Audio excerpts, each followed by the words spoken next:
C'est un boulet, Marlène Schiappa exaspère. Encore. Marlène Schiappa a beau se défendre sans cesse des polémiques qui l'entourent en ce printemps 2023, il semble qu'elle perde ses soutiens de jour en jour. Dans Le Parisien de ce 21 mai 2023, les membres du parti Renaissance se confient. Après avoir accepté de poser en une du magazine Playboy, la secrétaire d'État chargée de l'économie sociale et solidaire et de la vie associative cesse d'attirer les foudres de la classe politique. Marlène Schiappa est également mise en cause dans la gestion du fonds Marianne, ce qui n'est pas pour redorer son image aux yeux de ses collègues du gouvernement.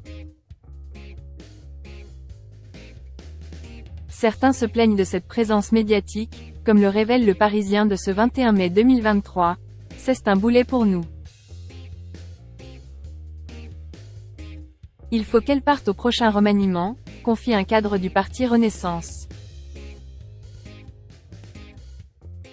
Même au sein de la majorité, Marlène Schiappa divise.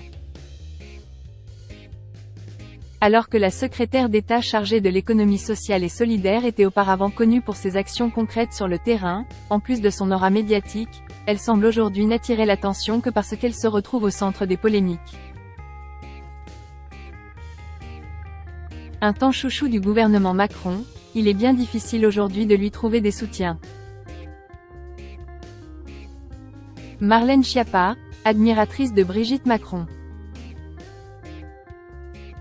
Si certains ont estimé que la récente collaboration de Marlène Schiappa avec la revue Playboy coûterait sa place à la ministre, d'autres ont, au contraire, laissé entendre qu'elle était protégée par le couple présidentiel, notamment par la première dame. Je ne m'exprime jamais à la place du président de la République, a tenu à préciser Marlène Schiappa. Tout ce que je peux dire, c'est que j'admire énormément le président ainsi que Madame Macron pour ses engagements, notamment en faveur de protection de l'enfance, a-t-elle expliqué dans les pages de Closer il y a quelques jours.